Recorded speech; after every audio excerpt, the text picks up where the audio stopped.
श्रीगुरुभ्यो नमः। हरि ओम। श्री महागणाधिपतये नमः। श्री महासरस्वत्यै नमः। श्रीगुरुभ्यो नमः। हरि ओम।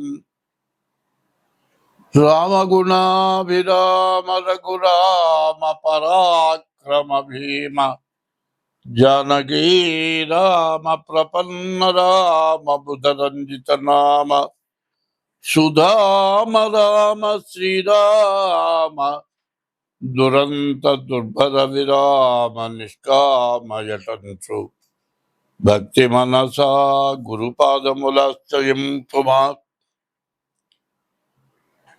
मुदमुन पारिजात तरुमूलमुనందు అతి సూక్ష్మ రూపుడై హృది రఘువీరునామమును ఎప్పుడు చెప్పిను రామ భక్తులను వదలక బ్రోచుచుండవు ఘనువాయుతనూజుని దీతిరాజు నీయదను దళనోటి భక్తి కుమతి గురుపాదములాశ్రయం పుమా.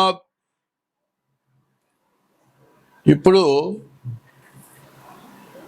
2025 సంవత్సరం మార్చి 30 తారీఖు లోపల నుంచే పరిస్థితులన్నీ మారిపోయినాయి. మరి యుద్ధాలు, కుట్రలు, కుతంత్రాలు, కుటుంబంలో కలహాలు, భార్యాభర్తల కలహాలు, తండ్రి బిడ్డల కలహాలు, మరి చేసే ఉద్యోగం చోట కలహాలు, దేశ విదేశాల్లో యుద్ధాలు, ఇట్లా రకరకాలుగా వస్తున్నాయి. ఇట్లా ఉంటే ఎవరికి వాళ్ళు ఏమనుకుంటున్నారు, నా జాతకం బాగలేదు, నాకు ఎప్పుడు ఈ బాధలు పోతాయి, నా జాతకం ఏమిటి అని ప్రతి వాళ్ళు కూడా జాతకాలు అడుగుతున్నారు, చెబుతున్నాం. ఎన్ని చెప్పినా బాధలు పెరుగుతున్నాయి. ఈ బాధలు ఎందుకు వస్తున్నాయి, ఎట్లా వస్తున్నాయి అనేది నేను ముందుగానే జనవరి నెలలోనే చెప్పాను.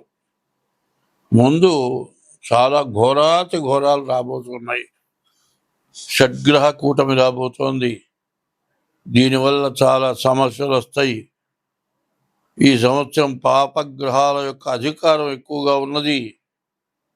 అందరూ ఇబ్బందులు పడతారు, జాగ్రత్త పడండి అని నేను ముందుగా చెబితే, మాస ఫలాలు చెప్పమంటే ఎందుకయ్యా ఇదంతా చెబుతావు, మాకు అవసరమైంది చెప్పు, ఇవన్నీ ఎవరికి కావాలి అని కొంతమంది నాకు ఫోన్ చేశారు. ఇప్పుడు నేను చెప్పేది ఏమిటంటే, మంచి అనేది చెబుతాం కానీ చెడు అనేది మాత్రం చెప్పం. చెడు ఉంటే దాన్ని పోగొట్టుకునే మార్గం చెబుతాం కానీ చెడు వచ్చే మార్గం చెప్పాం. దాన్ని వికటంగా కొంతమంది మాట్లాడారు. సరే, నాకు అనవసరం లేని పంచాంగంలో ఎవరి రాసులు ఎట్లా ఉన్నాయి ఇవి చెప్పాను. ఎన్ని చేసినా, జాతకాలు చూసినా, జాతకాల్లో దానికి తగినటువంటి దోషాల కోసం పూజలు చేసినా కష్టాలు మాత్రం పోవట్లా. ఇది ఎందుకు కష్టాలు వస్తున్నాయి అంటే, ఒక్క ఉదాహరణ చెబుతా. మనకు వచ్చేది నెలకు ఒక 50,000 వస్తుంది అనుకోండి. ఒక నెలలో 2 లక్షల రూపాయలు అప్పు తెచ్చి ఖర్చు పెట్టాం. అప్పుడు ఈ 2 లక్షల రూపాయలు కొన్ని నెలలు తీరిస్తే కానీ సంవత్సరానికి కూడా తీరుస్తామో లేదో అర్థం కాదు. అట్లా ఇబ్బంది పడటం సహజమేగా. అదేవిధంగా విదేశాల్లో యుద్ధాలు వచ్చినాయి. ఆ యుద్ధాలు వచ్చినప్పుడు ఏమైంది, విపరీతమైన ఖర్చు వచ్చింది. అన్ని దేశాలు సహకారం చేసినాయి. అందువల్ల ప్రతి వస్తువు మీద విపరీతమైన రేట్లు పెరిగినాయి. ఈ రేట్లు పెరిగితే అందరికీ అది అవసరం, ఇబ్బంది అయింది. ఇప్పుడు గ్యాస్ పెరుగుతోంది, అట్లాగే పెట్రోల్ పెరుగుతోంది, డీజిల్ పెరుగుతోంది, మరి కరెంటు బండ్లు వచ్చినాయి, కరెంటు కూడా పెరుగుతోంది. ఇది నిత్యావసర వస్తువుల్లో మరి ఏ వస్తువు మన ఇంటికి చేరాలన్నా ఎక్కడ పండిన పంట అక్కడే ఉంది కదా, ఇంకో చోటికి పోవాలి. అవి రావాలంటే లగేజీ ఖర్చులు ఉన్నాయి. ఇట్లా ప్రతి వస్తువు పెరిగింది. దీనికి తోడు విపరీతమైన వరదలు 2 నెలల పాటు. ఒక రోజంటూ ఖాళీ లేకుండా, ఒకరోజు ఖాళీ ఉన్నా ఇంకో రోజు బాగా పగలు లేకపోతే రాత్రి, రాత్రి లేకపోతే పగలు, ఈ విధంగా విపరీతమైన వర్షాలు, వరదలు. దీనివల్ల బీభత్సం అంతా కుళ్ళిపోయి, కొన్ని జీవరాశులు నీళ్ళలో పడి చచ్చిపోయి, నదులు పొంగిపోయి, దీనివల్ల రకరకాలైన వ్యాధులు వచ్చి, దోమకాటు పెరిగి, మరి తిండి వరకే కష్టంగా ఉంది. ఇప్పుడు ప్రైవేటుగా పనిచేసుకునే వాళ్ళు ఉన్నారు, బజార్లో బండి పెట్టి టిఫిన్ బండి వేస్తాడు. ఈ వర్షానికి వేసినా అమ్ముడు పోదు. అమ్ముడు పోతేనే అసలు కూడా చాలదు, మొత్తం అమ్ముడు పోవట్లేదు, మొత్తం దిబ్బలా బారేసుకుంటున్నారు. ఇట్లా కొంత నష్టం జరుగుతుంది కాదండి. ఎక్కడో టిఫిన్ చేస్తే ఎవరికో వాంతులో విరోచనాలు వచ్చినాయి, బలాంతో టిఫిన్ చేస్తే వచ్చిందని ఎప్పటికైనా మొత్తం బంద్, హోటల్తో సహా బంద్. ఇట్లా అయితే ఏమవుతుంది, డాక్టర్లు ఏం చెబుతున్నారు, వండినట్లు ఇంట్లోనే వేడి ఆహారం తినండి, కాచిన నీళ్లు తాగండి ఇట్లా చెబుతూ ఉంటే, తిండి తింటే ఖర్చు కంటే వ్యాధికి ఎక్కువ ఖర్చు అవుతుంది. ఇంటి యజమానికి వ్యాధి వస్తే వాడి ఇంట్లో కూర్చుంటే వాడి సంపాదన లేకపోతే ఇంకా ఖర్చు పెరుగుతుంది. ఇట్లా రకరకాలైన బాధలు పడ్డాం. ఇవన్నీ ఎందుకు వచ్చినాయంటే, మనకు ఒక్క దుర్గుణం ఉంది. మనకంటే పైవాడిని చూసి మనం ఎట్లా బాగుపడతాం, వాడికంటే మనం ముందుకు ఎట్లా పెడతాం, ఇది ఒక ఆలోచన. అనుకుంటే అయ్యే పనే కాదు. ఎవడైనా సరే బాగుండాలి అనుకుంటే మనకంటే తక్కువ వాడిని చూసి, అయ్యో వాడికంటే మనం బాగున్నాం, మనంతుంటూ ఒక పూటన వాడి పెడదాం అనే ఉద్దేశం మనకు కావాలి. ఇప్పుడు అట్లా లేదు. ప్రతివాడికి మనకంటే ఎక్కువగా ఉన్న వాళ్ళలాగా మనం కావాలి, మనం ఎక్కువ సంపాదించుకోవాలి, బాగా ముందుకెళ్ళాలి. ఇట్లాంటి కోరిక వల్ల అందరూ నష్టపడుతున్నారు. అదే కాదు, ఒక ఉద్యోగి ఉన్నాడు, ఒక పెద్ద ఒక కంపెనీ ఏదో వ్యాపార సంస్థలో పనిచేస్తున్నాడు గుమస్తా, వాడికి నెల జీతం మొత్తం ఇవ్వరు, నెల 15 రోజులు అయిన తర్వాత ఇస్తారు. ఆ నెల 15 రోజులు అయిన తర్వాత కూడా 20 రోజులు జీతం ఇస్తారు. పోయిన నెల 15 రోజులు, ఈ నెల 15 రోజులు, 30 రోజులు జీతం ఆపుకుంటాడు. ఇట్లా జీతం ఆపుతూ ఆపుతూ ఆపుతూ ఒక 4 నెలలు, 5 నెలలు, 6 నెలలు జీతం ఆపుతాడు. తీరా జీతం ఇవ్వయా, నీ ఇష్టమైతే ఉండు లేకపోతే పోవయా అంటాడు. పోదా అంటే 5 నెలలు, 6 నెలల జీతం రావాలి, ఇంకా ఇస్తాడు, ఇంకా ఇస్తాడు, ఇంకా ఇస్తాడని వీడు ఎదురు చూస్తాడు. చివరికి ఏం చేస్తాడు, వేరే కంపెనీ పెడతాడు, ఇంతమందిని ఎగ్గొట్టేస్తాడు, వీళ్ళ డబ్బులు మొత్తం మిగుల్చుకుంటాడు. ఈ విధంగా దురాగతంగా సంపాదిస్తున్నారు. సంపాదించేవాళ్ళు దుర్మార్గంగా సంపాదిస్తున్నారు. మరి నెల జీతానికి పనిచేసి కష్టపడేవాడు, వాడికి జీతాలు రాక ఉద్యోగం పోయి ఎట్లా బతకాలి, ఇట్లాంటి పరిస్థితులన్నీ వచ్చినాయి. ఇవన్నీ పాపం కాదా? మనకంటే చిన్నవాడు, వాడికి వచ్చే జీతం నెల చాలదు, వాడి జీతం అగ్గొడితే వాడు ఏం చేయలేరు, వాడి ఉద్యోగం పోయింది, మళ్ళీ ఉద్యోగం ఎత్తుకు ఉండేప్పుడు నెల 2 నెలలు పడుతుంది, వాడు ఏడుపు కొడుతుంది, వాడి పిల్లల ఏడుపు కొడుతుంది. మరి అంతా కూడా నువ్వేమన్నా బాగుపడతావో బాగుపడవు. ఇట్లాంటి పాపం అందరికీ చుట్టుకుంది. మరి ప్రతి చోట ఇదే సమస్య, ఎవరికి వాళ్ళకి స్వార్థం. ఈ స్వార్థం ఇట్లా పెరిగి పెరిగి బంగారం కొనాలి, ప్రతివాడు బంగారం కొంటున్నారు, బంగారం విపరీతంగా పెరిగింది. ఇట్లా తయారైపోవడం చేత చాలా బాధలు ఎక్కువైనాయి, అనారోగ్యాలు ఎక్కువైనాయి, మనశ్శాంతి లేకుండా పోయింది. ఇది ఎట్లా పోతుంది? ఎవరికి వాళ్ళకి అది బాధ. తర్వాత కంపెనీ ఎత్తేసేసి వీళ్ళ నిలగొట్టి వేరే కంపెనీ పెడదామంటే మధ్యలో గ్యాప్ వస్తుంది. ఆ మధ్యలో గ్యాప్ వచ్చి మళ్ళీ నువ్వు కొత్త వ్యాపారం పెట్టంగానే పాతవాళ్ళ లాంటి వాళ్ళు పనిచేసేవాళ్ళు నీకు దొరకరు. నీ వ్యాపారం కుంటుపడుతుంది. ఇట్లా సమస్యలు ఎక్కువైపోయి ప్రతి వాళ్ళు కూడా చాలా బాధలు పడుతున్నారు. ఒకప్పుడు మా తాతలు, మా ముత్తాతల దగ్గర నుంచి ఇప్పుడు వ్యాసుడు భాగవతం రాశాడు. దాన్ని తెలుగులోకి పోతన గారు రాశాడు. ఆ పోతన భాగవతంలో కొన్ని ఉన్నాయి. గ్రహశాంతులు చేసినా పోనివి కొన్ని పోతాయి. ఎట్లా అంటే కృష్ణ జననం పారాయణ చేస్తే పిల్లలు లేని వాళ్ళకి పిల్లలు పుడతారు. మరి రుక్మిణీ కళ్యాణం పారాయణ చేస్తే పెళ్లి కాని వాళ్ళకి పెళ్ళి అవుతుంది. ప్రహ్లాద చరిత్ర పారాయణ చేస్తే పెద్దవాళ్ళు చేసినటువంటి మహాపాపాలు మొత్తం నశించిపోతాయి. వాళ్ళు మోక్షానికి పోతారు. వాళ్ళు పోతారు, మనం మోక్షానికి పోతాం. ఇంకా గజేంద్ర మోక్షం ఉంది. మనం చేసుకున్న పాపకర్మంతో ఏదో రకమైన కుటుంబ బాధలు ఎక్కువైపోయి సంపాదించినా చాలక, ఎంత సంపాదించినా ఎవరికి మనశ్శాంతి ఇంట్లో లేకుండా బాగా సంపాదించి అందరినీ పోషించే వాడికే బాధలు కలుగుతున్నాయి. పీక్కు తింటున్నారు. ఇటువంటి బాధలన్నీ పోవటానికి గజేంద్ర మోక్షం అనేది ఉంటుంది. అది పారాయణ చేసేవాళ్ళు. ఇది మా తాత ముత్తాతల దగ్గర నుంచి పారాయణ చేస్తున్నారు. నేను 2003లో మరి అప్పటికే చాలా బాధలు పడ్డాను. యాక్సిడెంట్లు అయినాయి, ఆపరేషన్లు అయినాయి. ఈ టైంలో నా రెండో కొడుకు 2003 సంవత్సరంలో పోయినాడు. పోయినప్పుడు వాళ్ళందరిలో ఆఖరి పిల్లవాడు, మంచి విద్యావంతుడు, నాకంటే గొప్ప, ఇప్పుడు నాకున్న విద్య కంటే వాడి గొప్ప విద్య మరి 23 ఏళ్ళకే వచ్చింది. వాడిని ఈరోజు కూడా మర్చిపోలేను. ఇప్పుడు కూడా ఏదైనా చెబుతుంటే వాడి పేరు ఎత్తితే మనస్సు ఇదివరకు చాలా బాధపడేది. రుణానుబంధ రూపేణ పశుపత్ని సుతాలయాహారి, రుణం తీర్చుకున్నాడు, వెళ్ళిపోయినాడు. వాడికి నీ రుణము, నాకు వాడి రుణం అయిపోయింది అనేటువంటి స్థితికి వచ్చాను. ఎందుకంటే 80 సంవత్సరాలు వచ్చింది, చివరి దశకు వచ్చాను. ఇక చివరి దశ.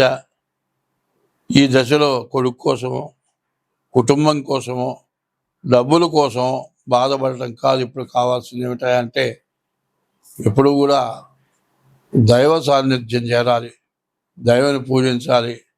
దానివల్ల మన బాధలు పోతాయనే ఉద్దేశంతో 2003 నుంచి గజేంద్ర మోక్షం పారాయణ చేయటం మొదలుపెట్టా.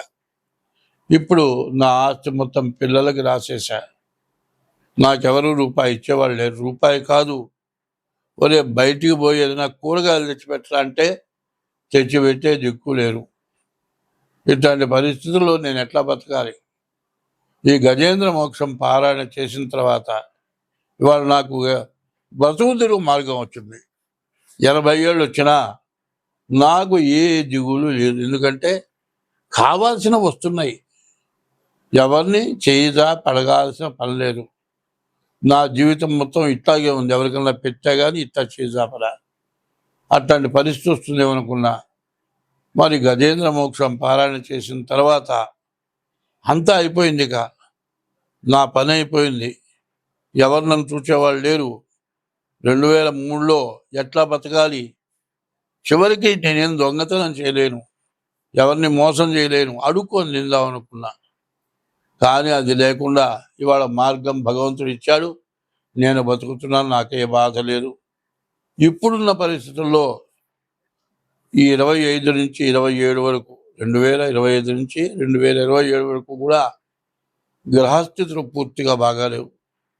అందువల్ల జనానికి బాధలు ఎక్కువ అవుతున్నాయి. ఈ బాధలు పోవాలంటే గజేంద్ర మోక్షం ఒక్కటే మార్గం అనే ఉద్దేశంతో ఈ గజేంద్ర మోక్షం మీరు చేయాలంటే చాలా కష్టం.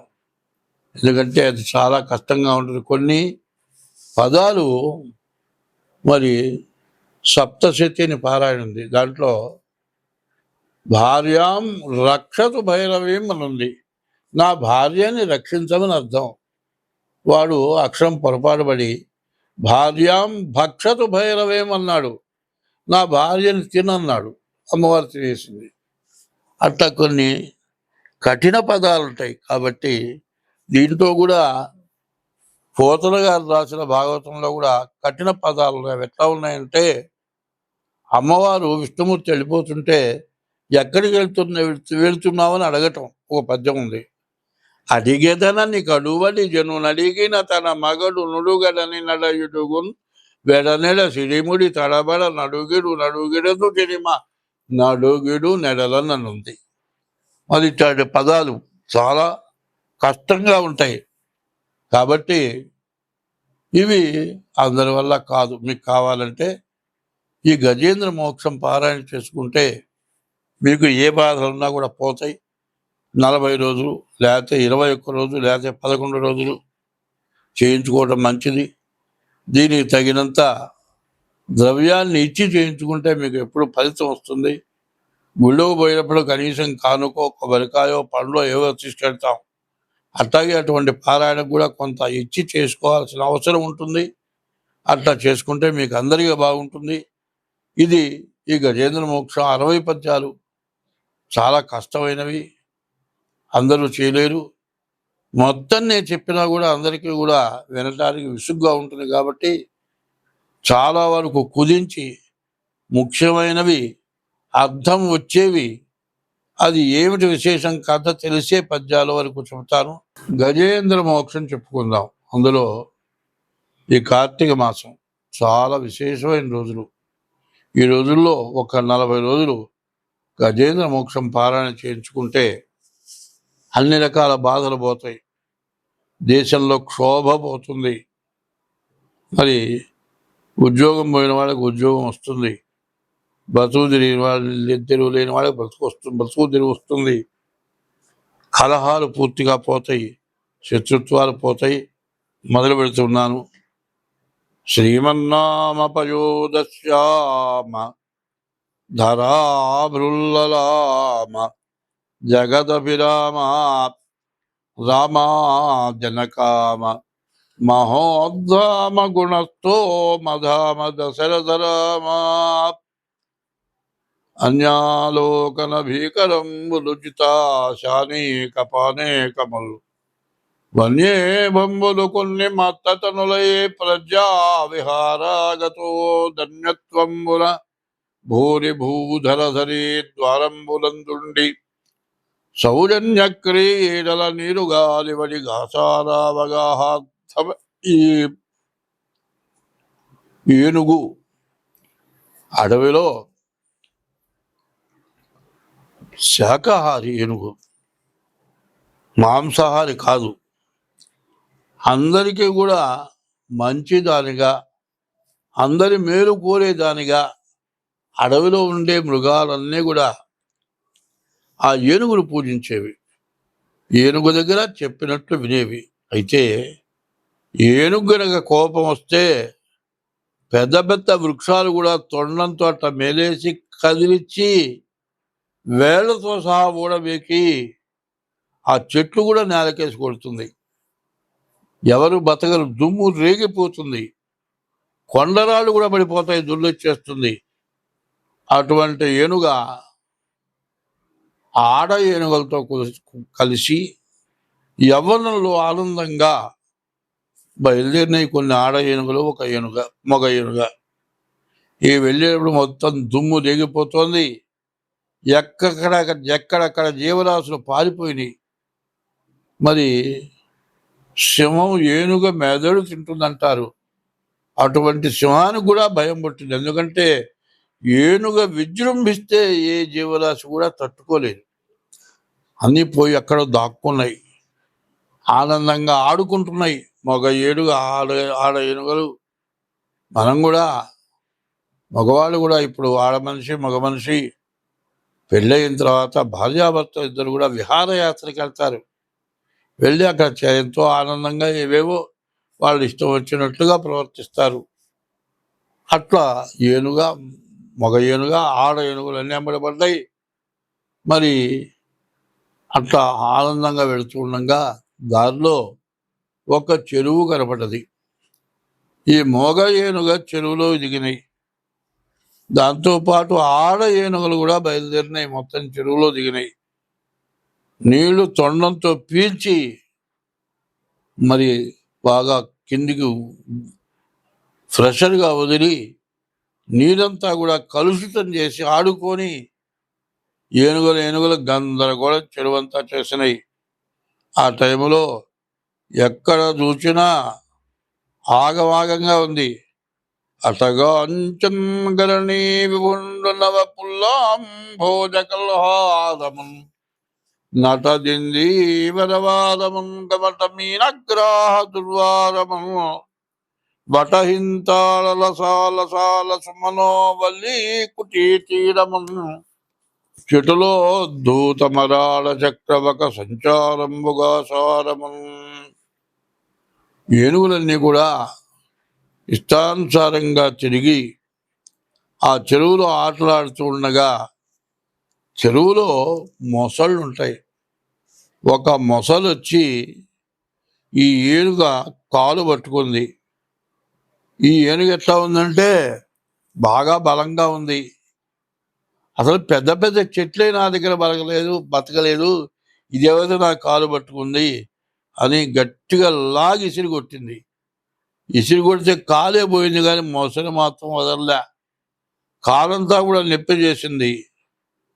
వడిదప్పించి కరీంద్రుడు నిరుదకరం వెత్తి వ్రేజ నీరాటంబున్ బొడబడగినట్లు జలముల కడిబడి బట్టి పూర్వ పదయుగళంబుల్.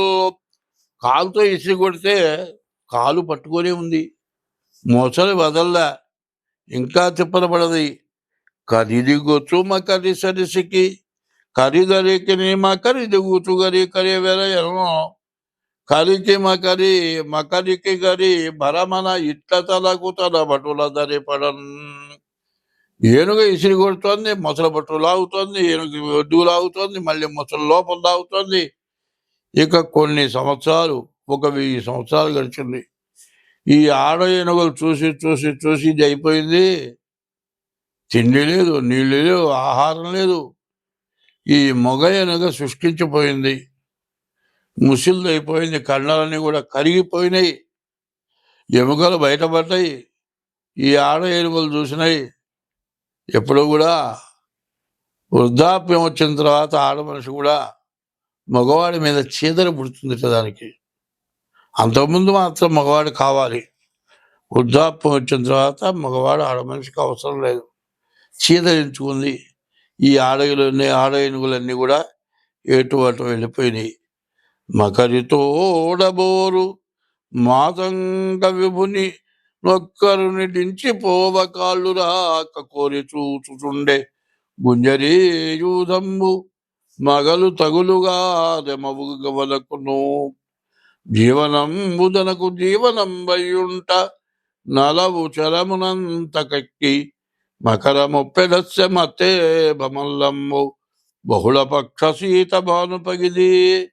ఇప్పుడు కూడా ఏనుగా ముసలు ఎట్టా ఉందో, మగ ఏనుగా ఆడ ఏనుగా ఎట్టా ఉన్నాయి, బాగా బలంగా. మరి యవ్వనంలో ఆడ ఏనుగుకి ఉపయోగపడినంత కాలం కూడా వెంబడబడ్డాయి. ఇప్పుడు కూడా జరుగుతుంది అదే. మగవాడు బాగా సంపాదించినప్పుడు, బాగా డబ్బులు ఉన్నప్పుడు, వాడికి దానికి ఏది కావాలన్నా ఇచ్చినంతసేపు మొగుడు కావాలి. తర్వాత ఆ మగవాడి దగ్గర డబ్బులు లేకపోతే పోరా అని వాడిని వదిలిపెట్టి వెళ్ళిపోవటం. ఇప్పుడు జనం కూడా చేస్తున్న పని అదే. అయితే ధర్మం ఏమిటంటే, యవ్వనంలో పెళ్లి చేసుకున్న తర్వాత సంతానం కలిగేటప్పటికీ ఆడ మనిషికి మగ మనిషికి కూడా శక్తి తగ్గుతుంది, కష్టం పెరుగుతుంది, ఈ పిల్లల్ని పోషించే భారం పెరుగుతుంది, వచ్చే ఆదాయం చాలదు. ఇద్దరు ఉండగా అయితే జలసా ఖర్చు పెట్టుకున్నారు. తను తినాలి, మొగుడు తినాలి, భార్య తినాలి, పిల్లలు తినాలి, పిల్లలకు గుడ్డలు కావాలి, పిల్లలు చదువు కావాలి. మరి తల్లిదండ్రులు కూడా వీళ్ళని అట్లా పెంచితేగా వీళ్ళు కూడా పిల్లల్ని పెంచాల్సి వచ్చింది. వచ్చే ఆదాయం చాలటలేదు, కోరికలేమో ఎక్కువ అవుతున్నాయి. ఇట్లా ఎక్కువ ఇచ్చి వీడు బతికిరాడు. ఒకప్పుడు గంజి పోసుకు తిన్నా కూడా మొగుడు పెళ్ళాం ఎవరికి వాళ్ళు ఉండకుండా, ఎవరిష్టానుసారంగా తిరగబడకుండా ఒకళ్ళకొకళ్ళకు కలిసి కట్టుబాటుగా ఉన్నారు. ఆడమనిషి ఇట్లా ఉండడానికి కారణం ఏమిటంటే అన్నం తింటే ఏమీ కాదండి, ఆహారం వరకు ఇబ్బంది లేదు, లేకపోతే ఎవరైనా పెడతారు. ఇప్పుడు ఏదైనా ఉద్యోగంలో ప్రమోషన్ వచ్చిందండి, ఆదాయం బాగా వచ్చిందండి, మరి ఆ రోజు నుండి డిన్నర్ వీళ్ళందరికీ కూడా ఏమిటంటే అందరూ హోటల్కి పోతారు. ఇక తాగటం, మందు తాగటం. ముందు విందది, తర్వాత మందు అవుతుంది. ఈ మందు మనిషికి రోగాన్ని పెంచుతుంది. ఈ వచ్చే ఆదాయం తాగటానికి మొదలుపెట్టేప్పుడు ఏ మూల చాలదు. వీడు తాగుబోతే ఎప్పుడైతే అయినాడో ఆడ మనిషి మగవాడిని వదిలిపెట్టి వెళ్ళిపోయే పరిస్థితి వస్తుంది. వాడి దారిన వాడు ఇంకో దాన్ని తీసుకెళ్తాడు. ఈ విధానం ఈమె పెళ్లి చేసుకొని వెళ్ళిపోతుంది. పిల్లలేమో నాయనమ్మ తాత దగ్గర ఉంటారు. మరి ఎవరు చూస్తారు వీళ్ళని? ముసలాళ్ళు చేతనంత వరకు చూస్తారు. చివరికి వచ్చేప్పటికి వాళ్ళ పిల్లల్ని అనాథ శరణాలయాల్లో ఉంచుతున్నారు. ఇంకా లేకపోతే తల్లిదండ్రులు కూడా అనాథ శరణాలయాల్లో పడిస్తున్నారు. మరి కుటుంబ కలహాలు ఇవే అంటాను. ఇట్లాంటి కుటుంబ కలహాలు ఎక్కువైపోయి బాధపడటం జరుగుతుంది. ఈ కుటుంబ కలహాలకి, భార్యాభర్తల ప్రతికూలతకి ఈ గజేంద్ర మోక్షం బాగా పనిచేస్తుంది. ఎట్లా ఈ మొసలి బాధ ఎట్లా పోవాలి? మొసలెవరు? చేసుకున్న పెళ్ళాం కాకుండా ఇంకో తెచ్చి వేధించినట్లే వేధిస్తోంది మొసలంటే. మరి భార్యాభర్తలని ఎడబాపేది మొసలి. మగవాడు ఇంట్లో ఉన్న భార్యను వదిలిపెట్టి పరస్త్రీ వ్యామోహమే మొసలి కింద లెక్క వేయాలి. అది వదలటంలే. ఎట్లా వదిలించుకోవాలి?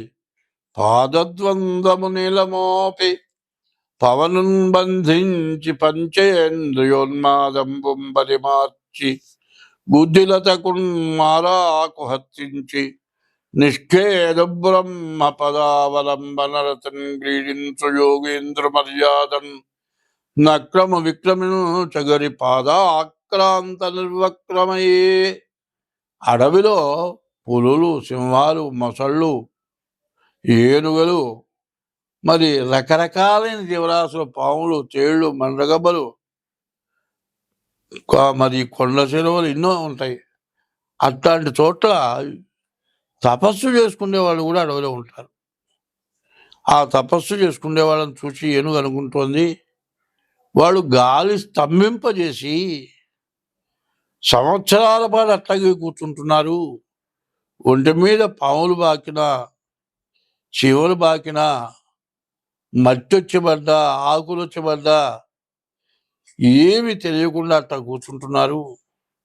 దేవుడు ఎక్కడున్నాడో వాళ్ళు వెతుకుతున్నారు, నేను తెలుసుకోలేకపోయినాను అని రెండు కాళ్ళు గట్టిగా నేలకి బిగించి మునీశ్వరులు ఎట్లా తపస్సు చేస్తున్నారో బలవంత కూడగట్టి ఒక్కసారి ఆ నదిలో నుంచి ఆ మొసల్ని వదిలించుకోవాలని గట్టిగా ఆ చెరువులోంచి ఒక్క అడుగు ముందుకేసింది. కానీ అది ఎంత బలంగా అడుగు ముందుకేసిందో దానికి 10 రెట్లు బలంగా మొసలి మళ్ళీ లోపల లాగింది. అట్లా అయ్యేటప్పటికీ అలయక సొలయక వేసట నొలయక కరిమకరి తోడను దండత రాత్రులు సంధ్యలు దివసంబులు సలిపెన్ బురొక్క 1000 సంవత్సరములు. మిగతా ఆడ ఏనుగులన్నీ వెళ్ళిపోయినాయి. అప్పుడు తను అనుకుంటోంది, ఇదే ఒక పెద్ద ప్రపంచం, ఈ ఆడ ఏనుగులతో నా జీవితం ఆనందంగా గడుస్తుంది అనుకున్నాను. ఏమైంది? ఎంతసేపు ఒక్క క్షణభంగురం ఈ నదిలో ఆడాం, ఇంతలోగా మొసలు పట్టుకుంది, నన్ను పిక్కు తింటోంది. ఆడ ఏనుగులన్నీ ఎవరి దారిలో ఆడిపోయినాయి. ఇక నా సంగతి ఏమిటి? నాకెవరు తోడు? ఎవరు తోడులేరే. నేను ఒక్కడిని లాగుతున్నాను. ఆ ఆడ ఏనుగులు కూడా కలిసి వచ్చేలా అయితే ముసలిని తప్పించుకునేదాన్నేమో. చేయలే. నాతో అవసరం తీర్చుకున్నారు అందరూ. నా అవసరం తీరిపోయింది. నన్ను పలకరించే వాళ్ళు ఎవరు లేరు. నన్ను ఒడ్డున వేసేవాళ్ళు ఎవరు లేరు. ఇక నా గతి ఏమిటి?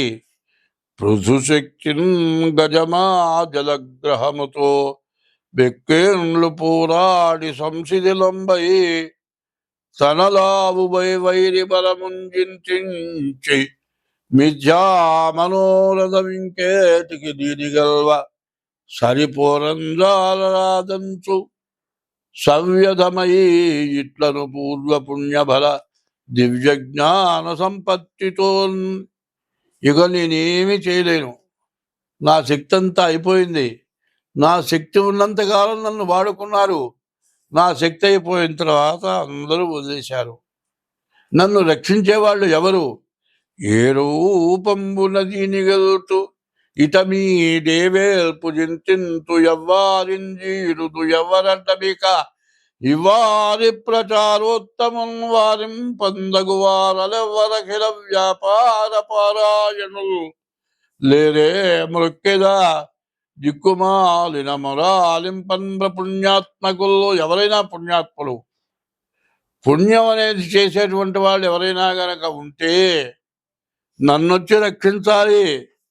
నేను ప్రార్థిస్తున్నాను. నాతో అవసరం తీర్చుకున్న వాళ్ళందరూ నన్ను వదిలేశారు. ఎవరైనా పుణ్యం చేసుకునేవాళ్ళు, అయ్యో పాపం అనేవాళ్ళు, నేను బాధపడుతున్నాను అనేవాళ్ళు ఎవరైనా నన్ను రక్షించాలి. నానానేకపయూధముల్ వనములో నన్ పెద్ద కాలంబు సన్మానింపందశలక్ష కోటి కరణీనాదుండనయ్యుండి మద్దానాంబ పరిపుష్ట చందన రసాంతఛాయలందుండలేకి నీదాశ ఇటేల వచ్చిది భయం బెట్లో గదే ఈశ్వరా. నేను అడవిలో అనేక సంవత్సరాలు 1,00,00,000 కోటి 10 లక్షల కోట్ల జీవరాశులన్నీ నన్ను పట్టుకొని నాతో బతికినాయి. నేను ఎట్లా చెబితే అట్లా విన్నాయి. ఇప్పుడు నేను పిలిస్తే పలికే దిక్కులేరు. ఏమిటి నా పరిస్థితి అని ఈ విధంగా దుఃఖపడుతూ ఎవ్వని జనించు జగమెవ్వనిలో పలనుండు లీనమై ఎవ్వని యందుడిందు పరమేశ్వరుడెవ్వడు మూల కారణం వెవ్వడనాది మధ్యలయుడెవ్వడు సర్వముదానయైన వాడెవ్వడు వారినా ఆత్మభువనీశ్వరునే శరణంబు వేడదం. దేవుడనేవాడు ఉన్నాడు అని మాత్రం వింటున్నా. దేవుణ్ణి అందరూ పూజిస్తున్నారు, కానీ ఎవరికీ కనపడలా. కనపడకపోయినా కూడా మనకు అవసరం వచ్చినప్పుడు అవసరాలు తీరుస్తున్నాడు. అట్లాంటి దేవుడు నాకు అవసరం తీర్చాలని కోరుకుంటున్నా. ఒక పరి జగములు వెలినడి ఒక పరి లోపలికి గునుచును భయముతానయి సకలార్ధ సాక్షియగునయ్య కలంకుని ఆత్మమూలు నర్దిందలతం. జనాన్ని చంపుతున్నాడు, పుట్టిస్తున్నాడు, మళ్ళీ చంపుతున్నాడు, పుట్టిస్తున్నాడు. అనేక జన్మలు ఎత్తుతున్నాం. ఇవన్నీ కూడా ఆయనే చేస్తున్నాడంటారు.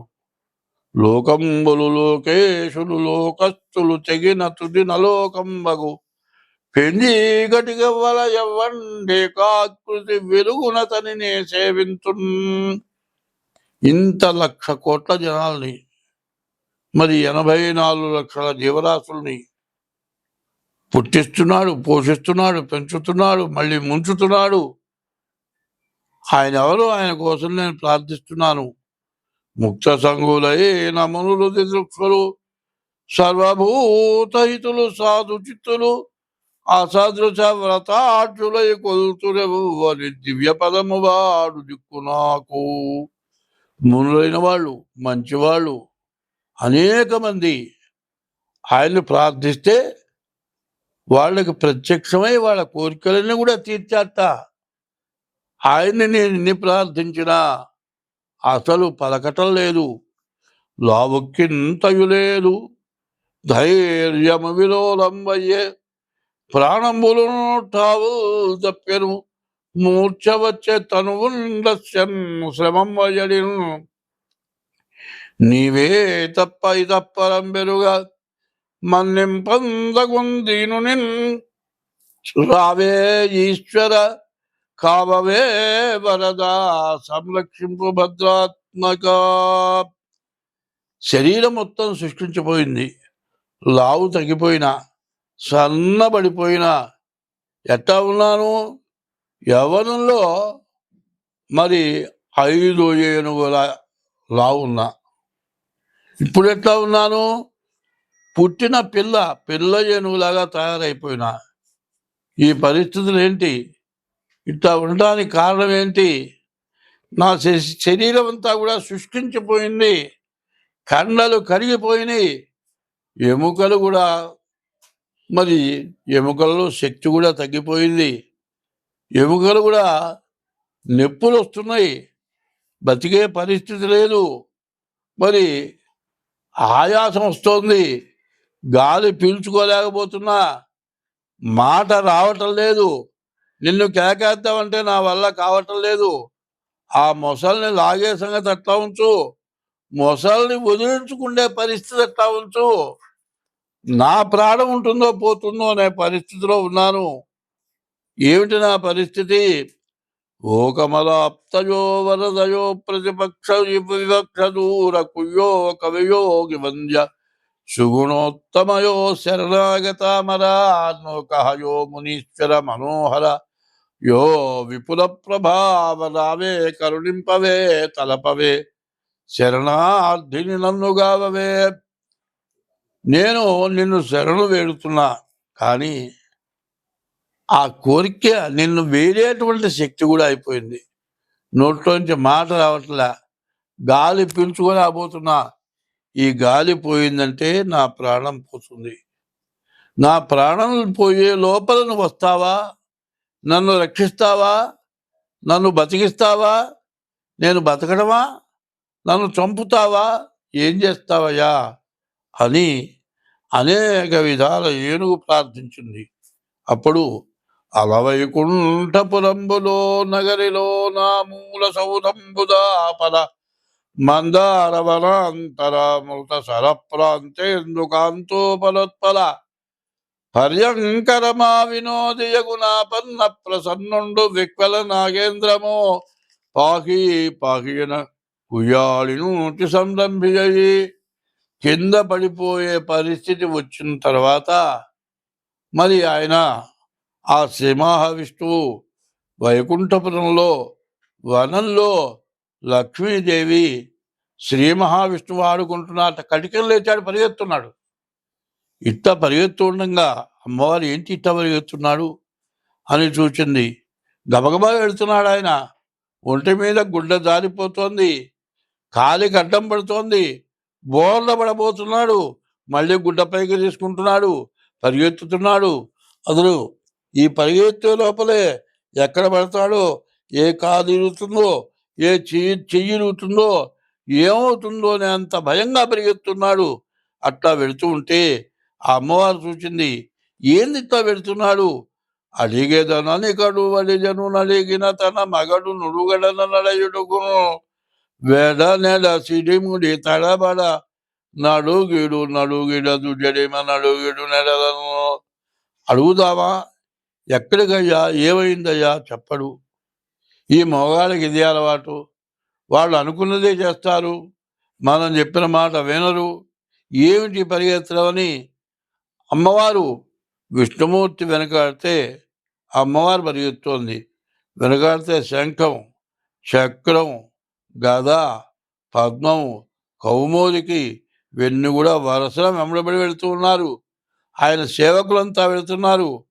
ఆకాశంలో 33 కోట్ల దేవతలంతా కూడా ఆ పరిగెత్తడం చూస్తున్నారు. అరుగో శ్రీ మహావిష్ణువు వాళ్ళ పరివారం అంతా వెళుతున్నారు.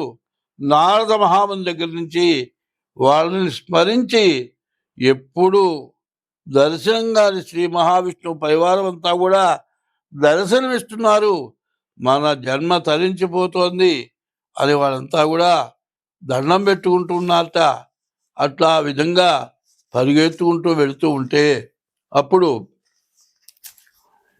ఏమీ చెప్పటం లేదు, గబగా పరిగెత్తుకుంటూ వెళ్ళాడు. అట్లా వెళ్ళటంలోనే ఆ విష్ణుమూర్తికి బాగా కోపం వచ్చింది. ప్రాణం పోయే పరిస్థితిలో ఉంది. ఆ ఏనుగు భీమంబై తలదుంచి ప్రాణముల బాపెంజక్రమా శుక్రియము హేమక్ష్మాధర దేహము జహితవన్యేభేంద్ర సందోహమున్ గామక్రోధనగేహమున్ గరటి రక్తస్రావగాహంబు నిశ్చీమోత్సాహము వీతగాహము జయశ్రీమోహమున్ గ్రాహమున్. విష్ణుమూర్తి ఆ చక్రం వెలిగిచ్చాడు, గిర్రం తిప్పాడు, ఒక్కసారి వదిలాడు. ఆ చక్రం పోయి ఆ మొసలి తలకాయ ఖండించింది. ఆ బాధ పోయింది. ఆ విష్ణుమూర్తి ఆ ఏనుగుని చేయవేసి తాకంగానే పూర్వపు శక్తి వచ్చింది. మళ్ళీ ఆడ ఏనుగులు ఎక్కడున్నాయి, ఎప్పుడు పోదాం అనే పరిస్థితి వచ్చి ఆ విష్ణుమూర్తి కాళ్ళ మీద పడి ఏనుగ కళ్ళమ్మ నీళ్లు పెట్టుకొని, ఇక నాకేమవుతాయా, నీవు నన్ను నీలో చేర్చుకొని దండం పెట్టిందట. అప్పుడు ఆయన అన్నాడు, అప్పుడే కాలేదు, ఇంకా జీవితం కొన్నాళ్ళు గడవాలి, నువ్వు మళ్ళీ అడవిలో రాజుగా ఉండాలి, చివరికి నువ్వు నా వాహనం అవుతావని చెప్పగానే చాలా సంతోషపడ్డది. తర్వాత మిగతా మొసళ్ళన్నీ కూడా పక్కకు పోయి దాక్కున్నాయి. మరి ఎప్పుడైతే విష్ణుమూర్తి ఆ మొసలిని ఖండించాడు, ఆయన ప్రాణం విష్ణువులో ఆ మొసలి ప్రాణం విష్ణుమూర్తిలో ఏకమై లోపలికి పోయింది. విష్ణుమూర్తిలో కలిసిపోయింది ఆ మొసలి ప్రాణి.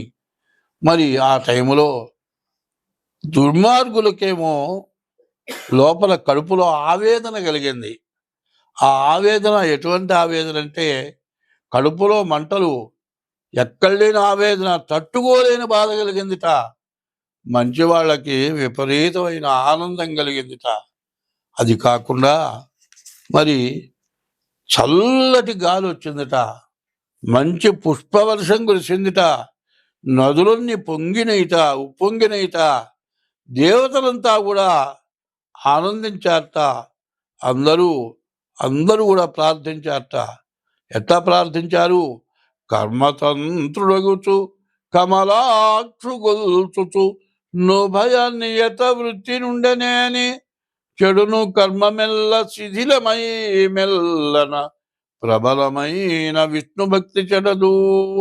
ఎవరైనా సరే తను, తన భార్య, తన పిల్లలు, తన తల్లిదండ్రులు, తన చుట్టూ ఉన్న పరివారం, వాళ్ళకెవరికీ కూడా ఇబ్బంది కలగకుండా వాళ్ళని జాగ్రత్తగా చూసుకుంటూ, ధర్మంగా సంపాదించుకుంటూ, ధర్మ రక్షణ చేస్తూ, ఎవరికి ఇబ్బంది కలగకుండా కూడా ప్రవర్తిస్తూ, ఎప్పుడూ కూడా ప్రతిరోజు తన కర్మ, పురాకృత కర్మ ఏదైనా ఉంటే దానిని అనుభవిస్తూ, మంచి కర్మ కానీ చెడు కర్మ కానీ అనుభవిస్తూ, జీవితం మొత్తం ఆ పరమేశ్వరుణ్ణి, ఆ శ్రీ మహావిష్ణువుని ప్రార్థిస్తూ ఎవరైతే ఉంటారో, చెడుగరులు హరులు ధనములు చెడుదులు నిజ సతులు సుతులు చెడు చెనటులకును జడకమును నెర సుగుణులకు జడని పదార్థములు విష్ణు సేవా నిరతులు. మనల్ని అనేక మంది దుర్మార్గులు హింసిస్తారు, కానీ దాంతో మనం చెడిపోవట్లే. కొన్నాళ్ళు మనల్ని వేధిస్తారు, తర్వాత వాళ్ళ కర్మ వాళ్ళు అనుభవిస్తారు. అట్లాగే మరి మనం మాత్రం ఎప్పుడు కూడా ఎవరికి అపకారం చేయకుండా ఉంటే మనని ఎప్పుడు కూడా ఆ శ్రీ మహావిష్ణువు, ఆ భగవంతుడు రక్షిస్తాట. దీనులగు యాలింపను దీనుల రక్షింప మేలు దీవన పొందను దీనావన నీ గొప్పను దీనపరాధీన దేవదేవ మహేశ.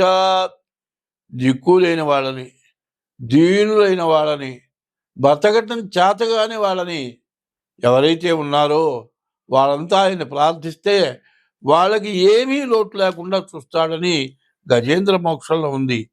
గజరాజ మోక్షణంబును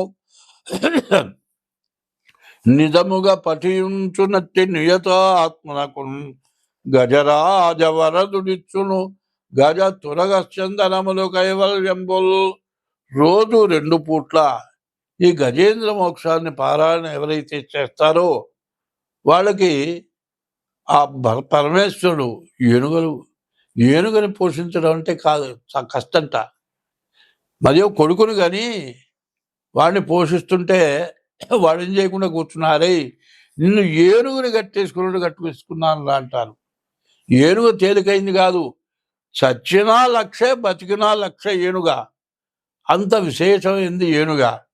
ఏనుగుతో మాత్రం పోషించకూడదు, మనిషిని మాట్లాడకూడదు. తిరిగేవాడిని ఏనుగు అంటున్నారు, తప్పది.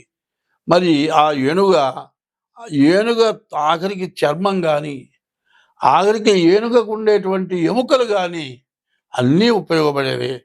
అటువంటి గజేంద్ర మోక్షాన్ని ఎవరైతే పారాయణ చేస్తారో వాళ్ళకి ఐశ్వర్యం వస్తుంది, ధనాలు, ఆయుధాలు, మరి వాహనాలు అన్నీ వస్తాయి. జీవితంలో లోటు లేకుండా అన్నీ రావటమే కాక మోక్షాన్ని కూడా ఇస్తారట.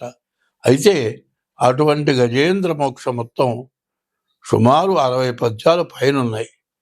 ఇవన్నీ చెబుతూ ఉంటే వినటం చాలాసేపు పడుతుంది, విసుగ్గా ఉంటుంది. ముఖ్యమైన దాన్నే చెప్పాను నేను ఇప్పుడు, అంతవరకే చేశాను. కానీ దీన్ని పూర్తిగా నమ్మకంగా వినండి, 1-4 సార్లు వినండి. ఇది ఎటువంటిదో తెలుసుకోండి, మీకు పారాయణ చేయించుకోండి, మీకు అన్ని విధాలా మంచిది. 2025 సంవత్సరం అక్టోబర్ నెల 18వ తారీఖు నుంచి గురువు మారుతున్నాడు. ఈ తులారాశి 7వ రాశి తులారాశి పరిస్థితి, ఈ గురువు కర్కాటకంలో 10 ఉన్నాడు. తర్వాత ఈ రాశి వాళ్ళకి కుజుడు పూర్తిగా బాగాలేడు, శని 6 ఉన్నాడు. అయితే గురువు వల్ల మాత్రం ఈ మరి తులారాశి పరిస్థితి పూర్తిగా కష్టదాయకంగా ఉంది. కాబట్టి దాదాపుగా చెప్పాలంటే నవంబర్ వరకు కూడా ఏ రాశి వాళ్ళకి పూర్తిగా బాగాలేదు. కాబట్టి ఎంత జాగ్రత్త పడితే అంత మంచిది. కాబట్టి ఈ రాశి వాళ్ళు కూడా ఈ కార్తీక మాసం ఈశ్వరుడు పూజ చేసుకోవడమే కాక మీ డేట్ ఆఫ్ బర్త్ ద్వారా జాతకం చూపించుకోండి, మీకు అన్ని విధాలా బాగుంటుంది. స్వస్తి.